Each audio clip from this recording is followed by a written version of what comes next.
Meeting Street School has been working with deafblind children for the past 15 years. The Creative Movement program was suggested as a way of reaching the child who often becomes self-occupied when not involved in structured activities. The Creative Movement program was designed to place emphasis on developing 4 major target areas. These were body awareness through movement, emotional expression through creative movement, socialization and normalization, and lastly, relaxation. We had been impressed with the work of Dorothy Jungels and John Belcher, and were happy when they appeared enthusiastic about working with the deafblind children at Meeting Street School. The following is a documentation of their work over the past year.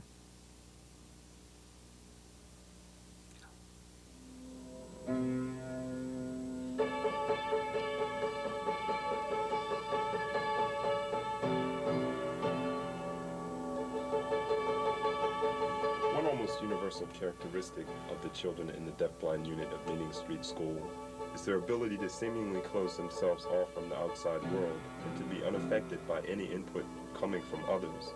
It is almost as if very little exists outside of themselves. Because of this barrier, our first step is to gain some entry into their world, to have the children acknowledge our presence, accept it, and eventually welcome it. As dancer and musician, our tools are movement and sound. None of the children in the deafblind unit speak with words, yet they have much to tell us about themselves. By moving as they do, making the sounds they make, we gather information, their preferences in terms of sound and movement, fast or slow, hard or soft, energetic or gentle, their boundaries in terms of touching and closeness, what they will allow, what they like, what they won't allow, what they don't like. We try to take our cues from the children as far as getting ideas about directions we might want to pursue. This gives us a greater chance of finding and doing things that are meaningful to them, and perhaps cause them to become more interested in us and what we have to offer. It also gives the children an opportunity to feel their power, to be in control, and recognize that we are there for a true exchange.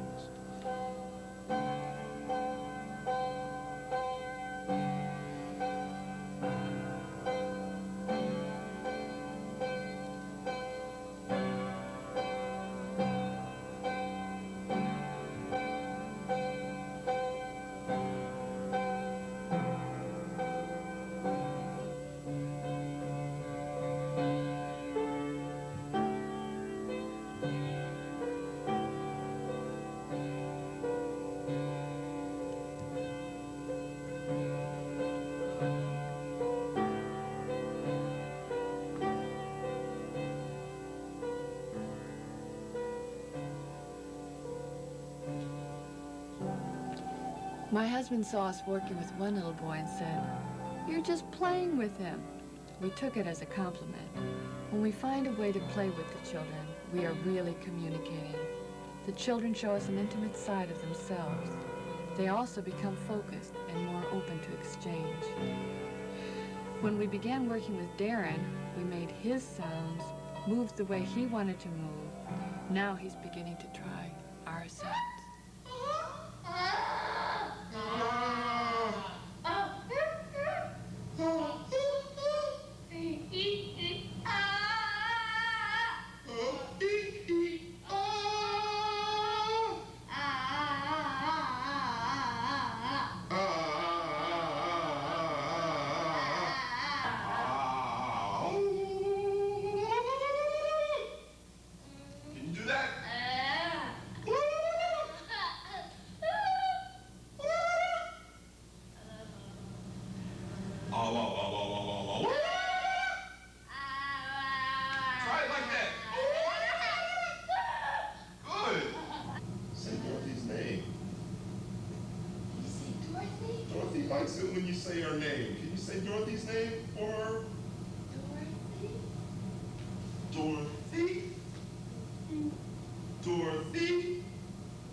interesting to see how oftentimes people, when sharing moments of intimacy, adopt the same body position, or when walking, fall into the same rhythm, moving almost in perfect tandem. This synchronicity is a sign that something has occurred, some connection has been made. We use the approach of mirroring the children's sounds and movements to make a connection, and we believe that it is a powerful shortcut to breaking down some of the barriers of communication and getting to truly know the children.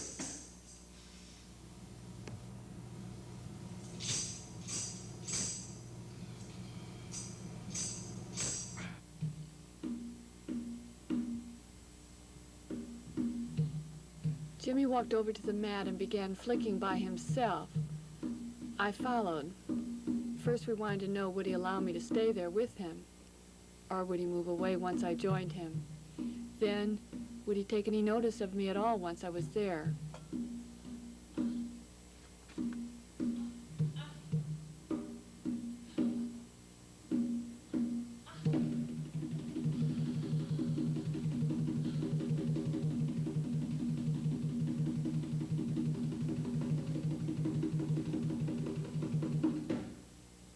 We watch for any signs of acceptance, subtle as they may be. We watch his body. Will he move toward me or toward the piano? Will he look in my direction or away? The body is always speaking.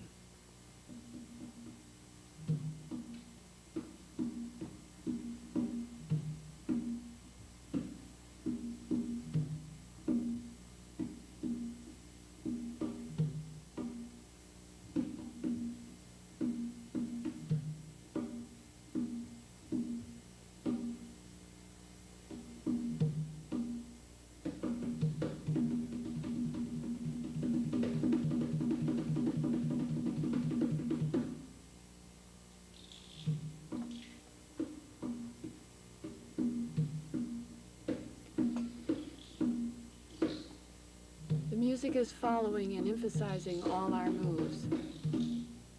Jimmy is in charge. He's affecting my moving and John's playing. He's the leader.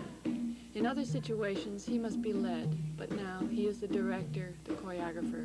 He can stay or go. He chooses to stay, and for a few minutes, we play.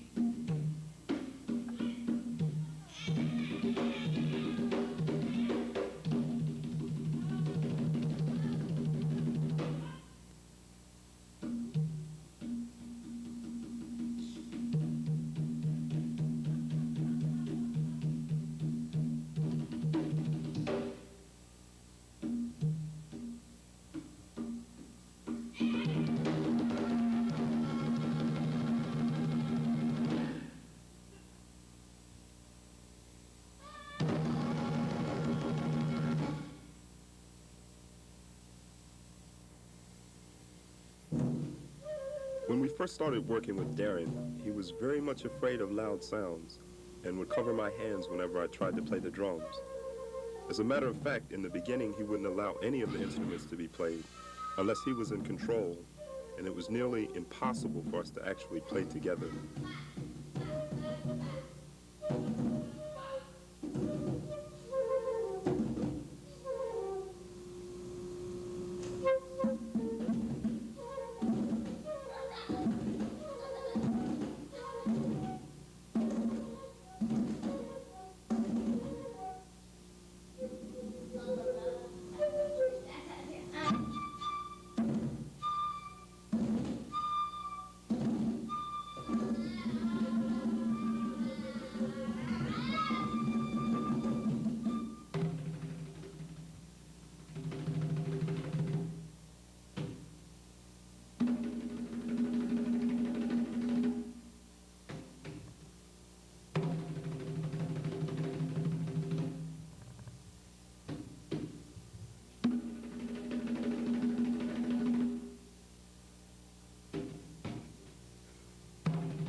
A while back, Michael came in the room one day and started stacking chairs. He was so direct and so purposeful about this that we figured it was something we should pursue. It was interesting that on that first morning, Michael had built a piece in his art class that consisted of little pieces of clay stacked one on top of another. Let's start our tower in the center here, right here. And then let's get this chair. We can start building right there.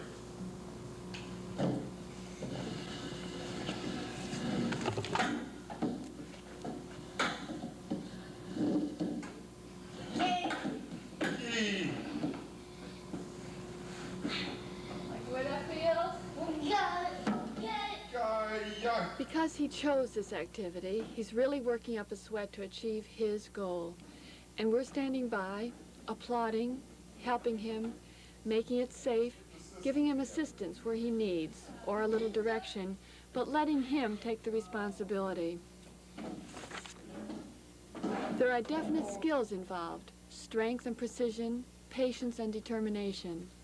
He has worked a full half hour at times, and where attention spans are short, we find this a feat in itself. Like all children, he has his strong and capable qualities, and this is what we concentrate on. Almost. Feel around there. Almost.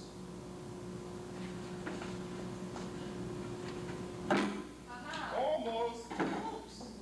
You know what? If you put two hands on it. There. Good.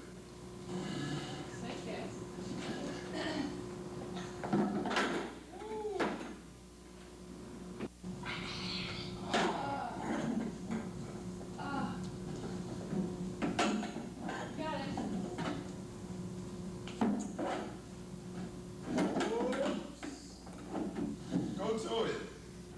Gee, gee. Michael makes such joyous sounds when he's building.